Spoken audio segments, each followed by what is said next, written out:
Hello विद्यार्थियों, तो चलिए फिर से ड्रीम क्लासेस की दुनिया में आप सभी का स्वागत है।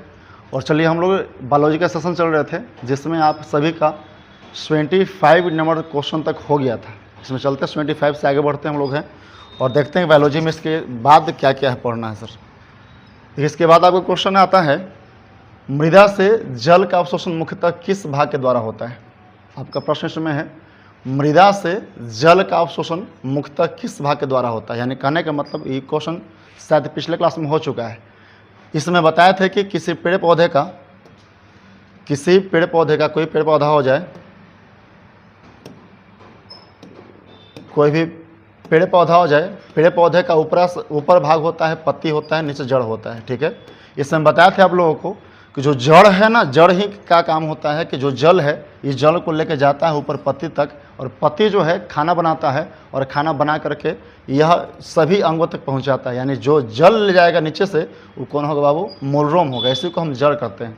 ठीक है, इसके बाद चलिए अगला, और इसमें बताया थे आपको पत्ती में बताया था कि पत्ती जो है यह खाना को सभी अंग में पहुंचाएगा। मूलरोम जो जड़ है यह अंदर नीचे से खनिज लवण लेता है, जल लेता है और पेड़ पौधे के सभी अंग में पहुंचाता है। ठीक है, चलिए इसके बाद अगला क्वेश्चन देखते हैं।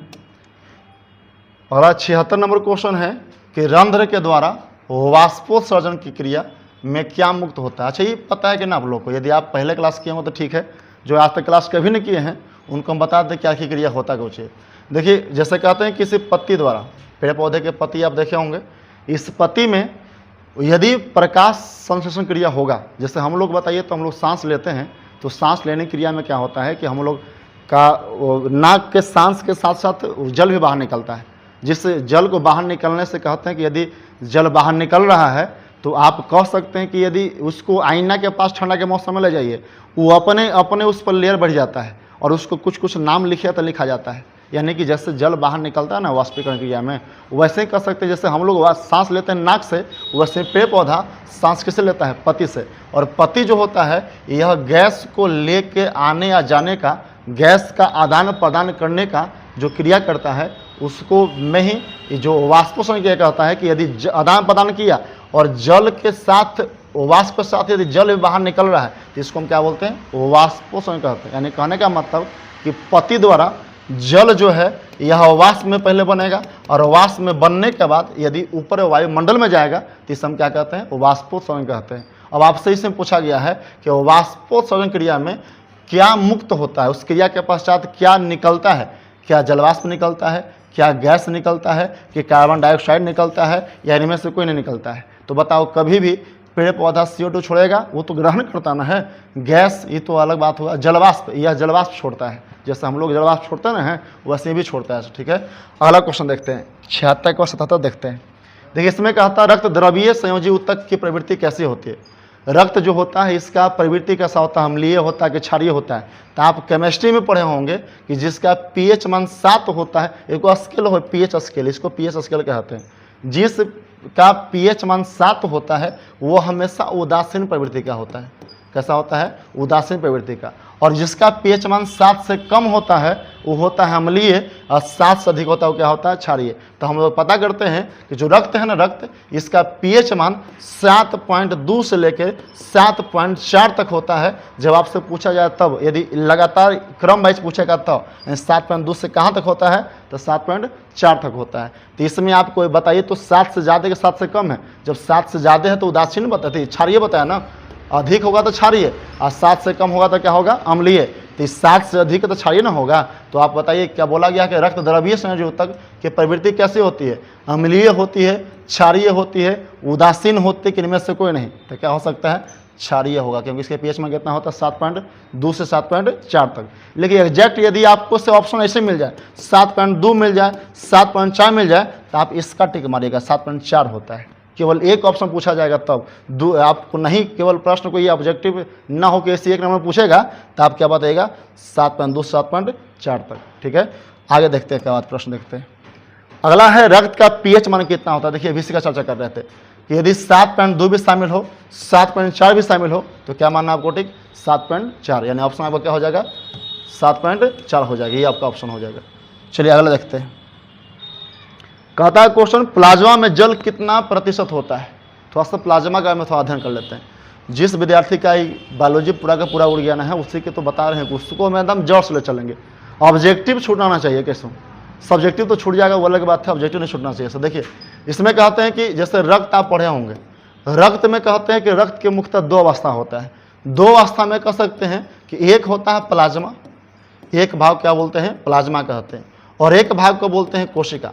एक प्लाज्मा होता है, क्या होता है कोशिका होता है। इसमें आपको बताए थे, जैसे कोई जो क्लास किए होंगे से नहीं किए उनको मालूम होगा कि प्लाज्मा होता है 45% और जो कोशिका होता है यह होता है 55%। ठीक है, प्लाज्मा कितना होता है 45%, कोशिका कितना होता है 55%। इसमें प्लाज्मा में कुछ प्रोटीन होते हैं, प्रोटीन में थोड़ा सा नाम डिफिकल्ट है, जो नहीं किन्हों पढ़े हैं उनको दिक्कत होगा, नाम थोड़ा डिफिकल्ट लेकर है। एगो एल्बुमिन होता है, एक इसके बाद होता है ग्लोबुलिन होता है, ग्लोबुलिन नाम बड़ा भयंकर है, ग्लोबुलिन होता है।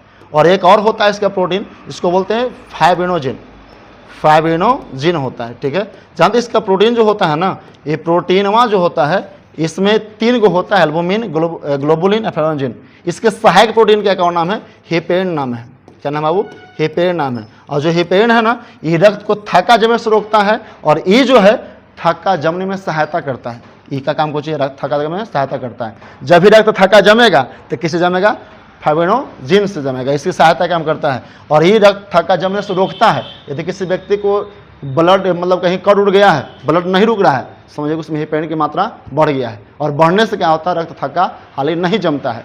और यदि थक्का जम जा रहा है तो कोई दिक्कत नहीं, आप हेपेरिन जितना होना चाहिए तो उतना ही होगा। लेकिन आपसे प्रश्न का पूछा गया है कि प्लाज्मा में जल कितना होता है, तो जल जो प्लाज्मा है ना, प्लाज्मा एक 90% जल होता है, 90% जल होता है। कितना होता है 90%। और बाकी जो 10% बचा, इसमें एक में होता है कौची है, तो एक में होता है वो कार्बनिक पदार्थ, और होता है अकार्बनिक पदार्थ, और साथ ही साथ इसके साथ साथ एक में और होता है कुछ ठोस पदार्थ या कुछ अन्य पदार्थ भी दिखाई देते हैं। लेकिन जल कितना होता है 90%। क्या आपको इसमें ऑप्शन दिख रहा है, सी ऑप्शन, 90% क्या होता है, जल होता है। उम्मीद है कि ये भी बात समझ रहे होंगे। रक्त के दो अवस्था, प्लाज्मा और क्या होता है कोशिका। प्लाज्मा में कितना हिस्सा में होता है रक्त का 45%, रक्त के कितने हिस्से में कोशिका होता है 55%। इसमें प्रोटीन कितने होते हैं 3 गो, एल्बुमिन, ग्लोबुलिन और फाइब्रिनोजिन। ठीक है, इसके बाद बताया कि इसमें एक और सहायक प्रोटीन होता है, इसको क्या बोलते हैं, प्रोटीन हिपेरिन कहते हैं। यह रक्त को थक्का जमने से रोकता है और रक्त को थक्का जमाने में सहायता करता है। ठीक है, इसका 3 अवस्था होता है कोशिका का, तो सुन लीजिएगा, बाद में फिर दोबारा जब काम है बताएंगे इसको। आरबीसी होता है, एक होता है डब्ल्यूबीसी, और एक होता है प्लेटलेट्स। ठीक है, इसमें कोशिका का हिस्सा है।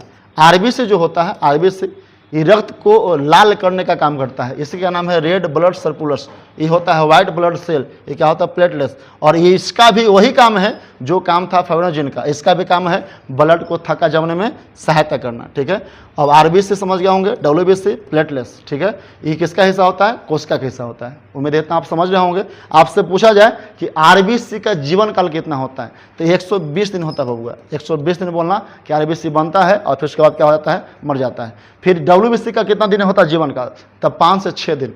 कितना होता है 5 से 6 दिन। चलिए आगे देखते हैं इसके बाद क्वेश्चन। अगला प्रश्न है, केंद्रीय पंप अंग किसे कहा जाता है। ये बाबू देखिए, केंद्रीय पंप के मतलब क्या होता है। केंद्रीय पंप मतलब, अच्छा दिल का काम समझते हो कि दिल के मतलब बस यही समझते हो कि दिल टूटना होता है, दिल जुड़ता है, दिल टूटता है। वो दिल के मतलब दिल मत समझ, दिल के मतलब होता है हृदय, और हृदय के मतलब समझना कि आप हृदय उसी अंग को कहते हैं जो किसी ब्लड को छानता उनता है। यानी कि हृदय कभी जुड़ता उड़ता नहीं है। कभी कभी सुना होगा दिल से काम लेना, और दिल काम करता है, दिल काम तो दिमाग करता है, तो दिल उल काम नहीं करता है। दिल का बस एक ही काम है कि जो अशुद्ध रक्त हमारे शरीर में बनता है ना, उसको लेके आएगा और लेकर के आके यहाँ से छानेगा, दिलवा है ना, दिलवा छानेगा और फिर शुद्ध करके आप फिर शरीर के सभी अंग तक पहुँचाएगा। ठीक है ना, दिलवा उसी को देखिए, यही दिल है ना, शरीर के सभी अंग में जितना भी नस है इसको पंप कहते हैं। वो सब पंप के मुख्य जो अंग है, जहाँ जब सब आके पंप मिलेगा, वही दिल जिसको हम कहते हैं हृदय कहते हैं। तो आपसे बोला गया केंद्रीय पंप, यानी कि सभी पंप का केंद्र कौन होगा, दिल होगा, जिसको हृदय कहेंगे। केंद्रीय पंप अंग किसे कहा जाता है, यानी किसको में जाके सब पंप जाके मिलेगा, तो किसमें मिलेगा, हृदय मिलेगा। क्या यकृत ब्लड साफ करेगा, क्या फेफड़ा ब्लड साफ करेगा, ये सब नहीं। कौन साफ करेगा सर, हृदय। केंद्रीय पंख किसे बोलते हैं? हृदय। यानी जितना भी शरीर में आपका नस है ना, सब जाके किसे मिलेगा? हृदय से मिला होता है। हृदय में ही सभी रक्त का आना और जाना होता है, अशुद्ध को लेके आना, और जब शुद्ध हो जाएगा तो शुद्ध को शरीर में सभी अंगों तक पहुंचाना होता है। चलिए अगला प्रश्न देखिएगा। अगला है, मनुष्य के हृदय में कितने चैम्बर होते हैं? थोड़ा सा अभी हृदय बता ही नहीं, थोड़ा सा हृदय समझ लीजिए। देखिए, हृदय का आकार कुछ इस टाइप का होता है, जो दिल बनाते हो दिल टाइप का ना होता है। यहाँ से थोड़ा सा गड्ढा बना दीजिए और इस टाइप का होता है। आप तो दिल बनाते हैं इस टाइप के, यहाँ से ले गए, यहाँ से ऐसे ले गए और यहाँ तोड़ दिया, कहते कि जो अब हम ना जिएंगे किसी के बिना। तो यही दिल टूटने वाला घटना नहीं होता है सर। ये जो दिल है ना, ये कल्पना वाला है, रियलिटी वाला दिल लैसन होता है, थोड़ा सा गड्ढा होता है, कि चैम्बर बना होता है। ऊपरे वाले भाग को बोलते हैं अलिंद, ऊपरे भाग का बोलते हैं अलिंद। जो नीचे वाला भाग इसको हम कहते हैं नीलय, याद रहना चाहिए। ये जो मेन मुड़वा है ना, मुड़वा ये वाला, इसके ऊपर क्या होता है? अलिंद होता है। एक नीचे क्या होता है? नीलय। याद रखिएगा, नीलय से सर नीलय, नीलय नीचे हम रहते हैं, ऊपर न रहते हैं। नीलय और ऊपर क्या होता है? अलिंद होता है। ये भी जानते हैं, इसमें भी बटा होता है, इसको सेप्टम कहते हैं, का नाम सेप्टम है। इस सेप्टम से बटा होता है। तो बताओ तो, सेप्टम से बटा तो क्यों घर दिखाई दिया? 4 घर ना, एक ई चैम्बर हो गया। ई चैम्बर यानी कि जहाँ चैम्बर लाए कुर्सी ना होती है, साहेब जी के उस चैम्बर में बैठल हैं, तो चैम्बर यानी कि अपना घेरौंदा होता है, जहाँ घेरल है जाए वाला। तो बताओ तो, गिनो तो, 1 चैम्बर, 2 चैम्बर, 3 चैम्बर, कितना? 4 चैम्बर। कितने चैम्बर हो गए? 4 चैम्बर हो गए। तो मानव हृदय में कितने चैम्बर होते हैं? 4 चैम्बर होते हैं। तो 4 चैम्बर वाला ई तो साफ कट गया, 2 तो होगा नहीं। कितने चैम्बर होंगे? 4 चैम्बर। अब इसमें क्या क्या घटना होता है सर सुनिएगा। बताए कि अगर में ऊपरे वाला के बोलते हैं अलिंद, तो ऊपरे अलिंद के हुआ? 1 अलिंद, 1 2 अलिंद। नीचे कितना नीलय? 1 नीलय और 2 नीलय, हो गया ना। तो आपसे इसमें बोला गया कि मनुष्य के हृदय में कितने चैम्बर होते हैं? तो बताओ तो, 4 चैम्बर, बात सही है। 3 अलिंद, अलिंद तीनों का है? 2 ना है, तो ये ऑप्शन तो आपका नहीं होगा, ये नहीं होगा। बी ऑप्शन देखिएगा, बोला 4 चैम्बर, तो 4 चैम्बर बात सही है, 4 गो होता है। फिर बोला कि 1 अलिंद और 3 नीलय, ऐसा कैसा? अलिंद तो 2 है, एगो कैसे होगा? एगो नहीं होगा, एगो नहीं होगा सर। इसमें देखिए 4 चैम्बर, 2 अलिंद, 2 नीलय। 4 चैम्बर तो ये है, 2 गो अलिंद भी या 2 गो नीलय भी, यानी कौन ऑप्शन आपका हो जाएगा? सी ऑप्शन, ये आपका सही है। समझ गए? जब भी आपसे पूछे तो समझना कि 2 गो अलिंद ऊपरे होगा और नीचे 2 गो नीले होगा। चलिए आगे और प्रश्न आएगा, बताते हैं दिल के बारे में, कुछ बताएंगे। देखिए इसमें क्या कहता है, त्रिवलनी का पार्ट हृदय के किस भाग पर जाता है? चलिए दिल का भी आप पढ़ना है, अभी दिल खत्म ना हुआ है, अभी दिलवा के बतिया जितना है सब के सब बताए पड़ेगा। आज ही हम आप लोग को सब दिल के बात बता देंगे। हम अपन दिल के ना, हाँ ये फोटोया में जो है दिलवा थोड़ा सा लपलपा जा रहा है, फोटोया में बनाएंगे अच्छा से बनेगा। तो समझिए क्या बता रहे हैं आपको, समय पर ध्यान देना है ना कि फोटो पर ध्यान देना। तो फोटो पर ध्यान दे देते इतना बड़ा हो गया तो नहीं, उल्टा पुल्टा। देखिए त्रिवलनी का पार्ट हृदय के किस भाग में होता है? तो देखिए ध्यान देना बाबू, बताया कि ऊपरे वाला का भाग क्या बोलते हैं? अलिंद कहते हैं। का जो ऊपरे होता ना है इसको अलिंद कहते हैं। नीचे क्या बोले? नीलय कहते हैं। और बीचे जो बटेगा इसको हम क्या बोलते हैं? सेप्टम कहते हैं। बताना इसको सेप्टम कहते हैं। आधा पटम सेप्टम, ये क्या हो गया? अलिंद कहते हैं, इसको अलिंद कहते हैं। नीचे वाला क्या बोलते हैं? नीले कहते हैं। थोड़ा सा ध्यान से देखिएगा बाबूआ, ये जो है ना इसके ऊ पार्टी वाला भाग को आपको लग रहा हो कि बायां है, लेकिन बायां नहीं है, ये दायां है। अब दायां कैसे? तो जैसे देखिए आप जैसे लिख रहे होंगे इस टाइप से, ये आपका दायां हिस्सा हो गया, बायां हिस्सा हो गया। लेकिन जब उलट जाएंगे हम तो बताइए ये बायां हो गया और ये क्या हो गया? दायां हो गया। तो अब बताओ कि दायां हिस्सा ये ना हो गया, तो आप जब फोटो बनाइएगा तो जने आपका दायां हाथ रहे समझना कि बायां है, बायां हाथ रहे उसका बोलिएगा दायां है। ठीक है, तो बताइए आपका दायां हाथ किधर? इधर है ना, तो ये बायां है। ये जितना भी अलिंद है ये बायां अलिंद है, इसको बायां अलिंद कहेंगे। समझना अच्छा से, एक बात क्वेश्चन इसमें आओ मिलेगा बाबू। बायां अलिंद है और एक इसको क्या बोलेंगे? बायां नीले कहेंगे, इसको बायां नीले कहेंगे। उसी प्रकार एक में बताइए पार्टी उल्टा कहना है आपको, ये पार्टी है बायां लेकिन बोलना है दायां। ये दायां अलिंद है, दायां अलिंद है ये वाला। और नीचे क्या बोलेंगे हम लोग? दायां नीले कहेंगे। ठीक है, दायां नीले है। अब इसमें बताइए आप कि ई जो है ना, ये अलिंद और नीले के बीच में कुछ आपको दिख रहा है आप लोग, तो जानते हैं यहीं पर सीकर टाइप रहता है। इसे से 1 गो 2 गो और यहाँ से 3 गो ऐसे रहेगा, इसको त्रिवलनी का पार्ट कहेंगे। और ये पार्टी जो रहेगा इसके 2 सिकड़ होता है, इसे सिकड़ होता है जो छानता उनता है, तो इसको द्विवलनी का पार्ट कहते हैं। ठीक है, समझेगा आगे भाई, प्रश्न आगे भी आया वाला है। तो जहाँ 3 सिकड़ दिखाई देवे इसको हम त्रिवलनी का पार्ट कहते हैं, और जहाँ 2 सिकड़ दिखाई देवे इसको द्विवलनी का पार्ट कहते हैं। ये त्रिवलनी का पार्ट में दायां अलिंद और दायां नीले है, और दिवलनी कपाट में, दिवलनी है ना, इसको कपाट कहते हैं, दिवलनी कपाट। देखिए कपाट, कपाट दिवलनी कपाट में बायां आलिंद और बायां क्या होता है, नीले होता है। तो आपसे प्रश्न क्या किया, अब देखिएगा, त्रिवलनी कपाट हृदय के किस भाग पर होता है? त्रिवलनी कपाट हृदय के किस भाग पर होता है? ऑप्शन पहला, बायां आलिंद नीले छिद्र पर। क्या बायां आलिंद ही पार्टी आ रहा है? ये तो सब दायां आ रहा है, तो ये तो ऑप्शन आपका होगा नहीं, ये नहीं होगा। बी देखिए, दायां आलिंद नीले छिद्र पर, दायां आलिंद और नीले के छिद्र पर, ये बात सही है, दायां तो है। ये देखिए सी तो होगा नहीं, ये आपका सही होगा। सी का है नहीं कि हृदय के मध्य भाग, मध्य कुछ होता है, लेकिन मध्य कोई निश्चित भाग है का, तो ये वाला तो होगा नहीं।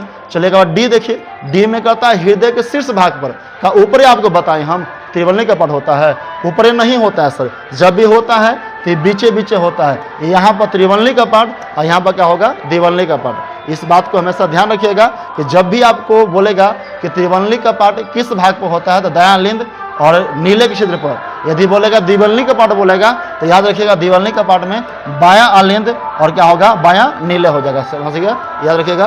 अगला क्वेश्चन इसके बाद देखते हैं। अगला क्वेश्चन है, द्विवलनी कपाट हृदय के किस भाग में होता है? देखिए वही बताएं, द्विवलनी कपाट बताइए तो कहाँ होता है, बायां आलिंद और बायां नीले के ना, बायां आलिंद क्या होता है, बायां नीले होता है। आप बताइए तो बायां आलिंद और बायां नीले कहाँ है? यही ना है, बायां आलिंद और बायां नीले क्षेत्र पर होता है। कौन होता है? द्विवलनी कपाट। ठीक है, चलिए इसके बाद आगे देखिए क्वेश्चन। इसके बाद आगे बोला, शुद्ध रक्त को हृदय से शरीर के सभी भागों तक पहुंचाने वाला रक्त वाहिनी होता है। यानी बोला है कि शुद्ध रक्त जो हृदय में, बताया था ना कि हृदय का बस एक ही काम है, जितना गंदा गंदा खून शरीर में होता है वो अगर साफ करता है, और जो साफ जब रक्तवा हो जाएगा ना, तो साफ रक्तवा को फिर क्या करेगा कि उस शरीर के जहाँ जहाँ शरीर में गंदा गंदा खून था ना, वहाँ से फिर लेगा वहीं पहुँचा देगा। मैं बात समझे? यानी कि हृदय का काम बताते हैं। हृदय जो होता है, आपको हृदय बताएं, हृदय जो बताए कि इस टाइप का होता है, हृदय जो होता है इस टाइप का, हृदय बताया कि शरीर के सभी अंगों से, शरीर में कैसा ब्लड रहेगा, गंदा खून रहेगा, और यहाँ पर जो ब्लड साफ होगा, ये साफ हो करके शरीर के सभी भाग पहुँचाता है। ये जो भी गंदा खून रहेगा ना, इसको मैं यहाँ पहुँचाएगा, वो पहुँचाएगा कौन? हृदय पहुँचाएगा। ठीक है, और यहाँ से जो गंदा खून होगा, यहाँ से यहाँ कौन लेके आएगा? तो यही बात हृदय पहुँचता है। हृदय पहुँचाता किस अंग से? तो बताते हैं आपको कि शरीर में दो अंग होता है, जो पदार्थ को यहाँ से वहाँ ले जाता है और लेके वहाँ से यहाँ आता है, जिसमें दो अंग में एक होता है धमनी, नाम सुने होंगे धमनी, और एक क्या होता है? शिरा। आप याद रखिएगा, जो धमनी है, धमनी हमारे शरीर में हमेशा शुद्ध रक्त का परिवहन करता है। हमारे शरीर में हमेशा शुद्ध रक्त का परिवहन करता है। यानी जितना भी बढ़िया में ब्लड है वो कौन होता है? धमनी ढोएगा, और जितना भी गंदा खून है, अशुद्ध खून है, वो क्या ढोएगा? शिरा ढोएगा। यानी शिरा काम होता है अशुद्ध रक्त का परिवहन करना। ठीक है, अब इसके बाद देखिए, धमनी शुद्ध का, शिरा अशुद्ध का परिवहन करता है। लेकिन इसका ठीक एक भैया है, इसको बोलते फुसफुसी। जखनी फुसफुस धमनी का बात होगा, फुसफुस धमनी का बात होगा, ठीक इसका उल्टा काम करेगा। धमनी ढोएगा शुद्ध रक्त, तो ये ढोएगा अशुद्ध रक्त, ठीक उल्टा काम। फुसफुस शिरा की बात करेंगे हम, तो ये ढोता है अशुद्ध रक्त, तो ढोएगा शुद्ध रक्त, ठीक उल्टा काम करता है। तो आप बताइएगा क्या बोला है कि शुद्ध रक्त को हृदय से शरीर के सही भागों तक कौन पहुंचाता है? यानी हृदय से जो ब्लड शुद्ध होता है उसको शरीर के सही भाग तक कौन पहुंचाएगा? तो शुद्ध ढोना है, तो शुद्ध के ढोएगा, शिरा के धमनी ढोएगा। यानी कौन ऑप्शन हो जाएगा? धमनी हो जाएगा। धमनी ही शुद्ध ब्लड को शरीर के सही भाग में पहुंचाता है। ठीक है, और शरीर से गंदा रक्त कर लेके आएगा, शिरा लेके आएगा, लेकिन पहुंचाए वाला बात पूछा तो हो जाएगा धमनी हो जाएगा। चलिए अगला देखिए, फुसफुसी धमनी कैसा रक्त परिवहन करता है? भी तो बताए, धमनी हमेशा शुद्ध रक्त यहाँ से वहाँ पहुँचाता है, लेकिन जब लगा दिए फुसफुस, समझना फुसफुस लगा, ठीक उल्टा काम करेगा। तो धमनी शुद्ध तो फुसफुस अशुद्ध करेगा, अशुद्ध रक्त यहाँ से वहाँ पहुँचाता है। ऑप्शन नंबर ए हो जाएगा। ठीक है, चलिए अगला देखिए प्रश्न। अशुद्ध रक्त शरीर के सभी भाग से हृदय तक क्या पहुँचाता है? और जितना भी गंदा गंदा खून शरीर में रहेगा वो क्या लेके आएगा? बताइए, शिरा लेके आएगा। शिरा हमारे शरीर के सभी भाग में होता है, और शुद्ध ब्लड को लेके आता है, कहाँ पहुँचाता है? हृदय में पहुँचाता है। यानी कौन लेके आएगा शरीर का में? शिरा। ये अशुद्ध लेके आएगा, और जब साफ हो जाएगा ना, तो धमनी शुद्ध लेके वहाँ तक जाएगा। ठीक है, अगला प्रश्न देखिए। इसके बाद अगला है, फुसफुस शिरा में कैसा रक्त परिवहन होता है? फुसफुसी शिरा में कैसा प्रवण होता है बताइए, अभी बताए थे। धमनी ढोएगा शुद्ध, शिरा ढोएगा अशुद्ध। लेकिन जब फुसफुस रहेगा तो ठीक उल्टा, तो बताओ शिरा ढोता है शुद्ध, लेकिन लगा दिए शिरा ढोता है अशुद्ध, लगा दिए फुसफुस तो ढोएगा शुद्ध। शिरा अशुद्ध, लगा दिए फुसफुस तो हो गया अशुद्ध, अशुद्ध ढोएगा, उल्टा ना उल्टा हो गया। शिरा ढोता है बाबू कैसा, शिरा ब्लड जो है ढोता है शुद्ध, ढोता है शुद्ध, लेकिन जब लगा दिए फुसफुस शिरा तो क्या ढोएगा, शुद्ध रक्त। यानी क्या ऑप्शन हो जाएगा आपका, बी ऑप्शन हो जाएगा। चलिए अगला देखिए क्या बात। अगला प्रश्न, हृदय में जो मंद विद्युत धारा उत्पादित करता है जिसे पेसमेकर कहते हैं, उसका नियंत्रण कहाँ होता है। चलिए हृदय का कुछ बात आप बताते हैं। हृदय का बात देखिए, हम आपको बताए थे, उस बात को खाली रिपीट करना है। एक ही बात हृदय से चल रहा है, हम लोग को खाली ये ध्यान देना है। इसको हम नीले कहते हैं, बताए थे। इसको हम अलिंद कहते हैं, ठीक है, अलिंद कहते हैं। जानते हैं ये जो आप धक धक की आवाज़ सुनते ना, 72वां धड़कता है शरीर का धड़कन, 72वां धड़कता है, तो धक धक जो आवाज़ कर रहा है, ये आवाज़ करने का मतलब हुआ कि नीले जो है, नीले ना, ये सिकुड़ रहा है, फूल रहा है, सिकुड़ रहा है, फूल रहा है, तो ये पचकता है, फूलता है, पचकता है, फूलता है, ये धक धक आवाज़ करता है।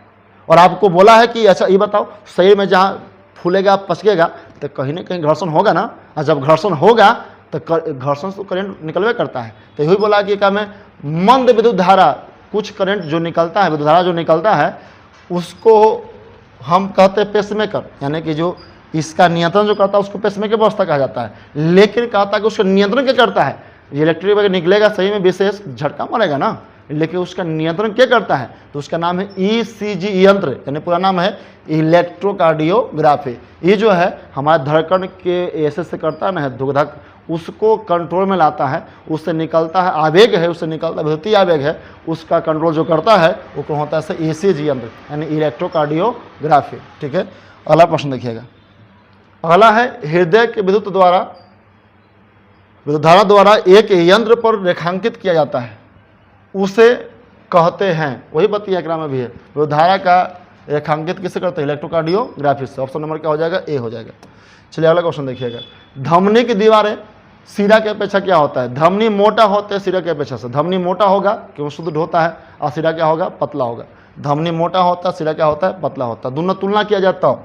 अगला देखते हैं प्रश्न, लसिका किसे कहते हैं। देखिए लसिका मतलब आप समझते होंगे ब्लडे होता है, थोड़ा सा उसका मिक्स होता है। देखिए WBC है ना, इसमें यदि प्लाज्मा मिल जाए, WBC और प्लाज्मा आपस में मिल जाएगा ना, तो हम क्या बोलते हैं, लसिका कहते हैं। याद रखिएगा, लसिका कहते हैं। कब WBC और प्लाज्मा मिलेगा तब। आगे देखिएगा प्रश्न, आगे है, रक्त पर दबाव कैसे उत्पन्न होता है, नीले के प्रकुंचन से। अभी तो बताए थे। देखिए ये जो हृदय था, बार बार ये बताया पड़ रहा, भूलाना मत बबुआ के बाद। ये नीले है, नीले बताया कि नीले जब सिकुड़ेगा, फूलेगा, जब जोर से चापेगा तो जितना भी सब दाब उत्पन्न हो जाएगा, जितना नस सकेगा तेज से ब्लड जाएगा, ठीक है ना, ना ऐसे चापिएगा ब्लड बहुत तेज से बहेगा। तो वही का कहेगा मतलब कि जब नीले का होगा प्रकुंचन, दबना को बोलते हैं प्रकुंचन, बात समझ रहे हैं। तो प्रकुंचन जब होगा किसका, नीले का, अलिंद का, ऊपर तो अलिंद है, नीचे का जो है नीले है, यही ना पचता फूलता है। तो नीले जब प्रकुंचित होगा तब शरीर के सही भाग में दबाव उत्पन्न होता है ब्लड का। तो किसका प्रकुंचन होगा, क्या लिखा हुआ, नीले के प्रकुंचन से। तो नीले नीचे है ना, तो ये तो ऑप्शन होगा आपका, ऑप्शन नंबर ये हो जाएगा। प्रकुंचन सिकुड़ना क्या बोलते हैं, प्रकुंचन बोलते हैं। आगे देखिए, आगे है, एक स्वस्थ मनुष्य में, एक स्वस्थ व्यक्ति का सामान्य स्थिति में रक्तदाब कितना होता है। इसमें आपका ऑप्शन नहीं है, अब बता देते 120/80 होता है। 120 ऑप्शन इसमें दिया होता तो ऐसे दिया होता है, 120/80 mm ऑफ Hg होता है, mm ऑफ Hg। और कहिए कि ई वाला कौची लिख लो है, तो समझी थी 120/80। तो ई, हाँ एक में ध्यान देना, प्रकुंचन होता है 120 बार, और संकुंचन होता है, जो संकुंचन ये के बार होता है 80 बार, 80 बार। यदि किसी मनुष्य का इतना BP है 120 प्रकुंचन और संकुंचन कितना 80, तो समझिएगा कि उसका BP सामान्य है। यदि BP आपको नापना, कोई आपको बता दे 120/80, समझिए कि हम स्वस्थ हैं। ये मापने का एक मापक है, बीमा है। जैसे बताइए आपको बोले कितना आपका भार है, तो बोलेगा 5 लीटर है। बोले कितना लंबाई है, तो बोलेगा 6 किलो। मतलब सबका एक अपना मापन है ना, भार पूछे तो किलो बोलेंगे, यदि आपको लंबाई पूछे तो मीटर पूछेंगे, बताएंगे। तो वैसे एक में भी है, जब रक्तदाब मापना हो तो क्या लगाते हैं, mm ऑफ Hg होता है, ठीक है। अब इसके बाद हाँ एक बात आप सुन लीजिए, जो ब्लड प्रेशर होता है, रक्तदाब होता है, मापते हैं उस मापने के यंत्र को क्या बोलते हैं? स्फिग्नो मैनोमीटर कहते हैं। स्फिग्नो मैनोमीटर के नाम से जानते हैं, मैनोमीटर। इसी यंत्र से आप देखे होंगे हाथ में लपेटता है और लपेट के एकदम चाँप चाँप देखता है कितना है बीपी का, तो जिससे मापता है ना वो कौचे होता है बाबू? स्फिग्नो मैनोमीटर होता है। चलिए आगे देखते हैं के बाद फिर बोला कोशिकीय उपापचय के बाद अवशिष्ट पदार्थ को निष्कासन कहलाता है। एकदम समझ रहे होंगे, शरीर में जो बेकार पदार्थ बनता है शरीर से बाहर निकालते हैं, बाहर निकालने की जो क्रिया होती है उसे क्या बोलते हैं?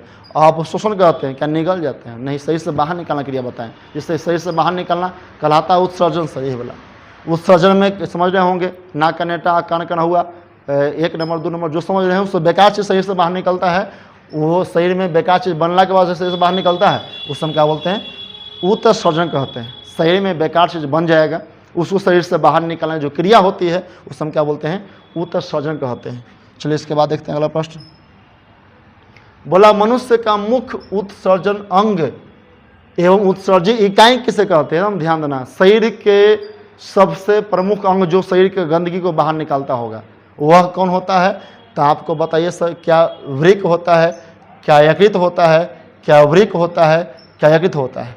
तो बताइएगा शरीर से बाहर जो निकालता है वो किडनी होता है कि लीवर होता है? लीवर को कहते हैं यकृत और किडनी को बोलते हैं वृक्क। तो बताओ वृक्क और वृक्क का ही एक अंदर अंग होता है जिसको नेफ्रॉन कहते हैं। नेफ्रॉन जो होता है ये नेफ्रॉन को उत्सर्जन का इकाई कहा जाता है और उत्सर्जन का प्रमुख अंग किसे बोलते हैं? वृक्क को। इसको बोलते हैं किडनी।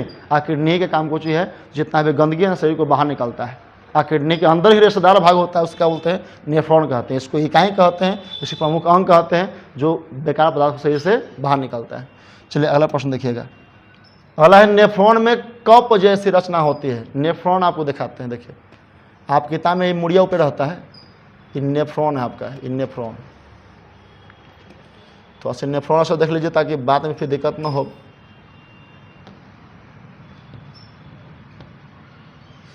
ये नेफ्रॉन आपका है,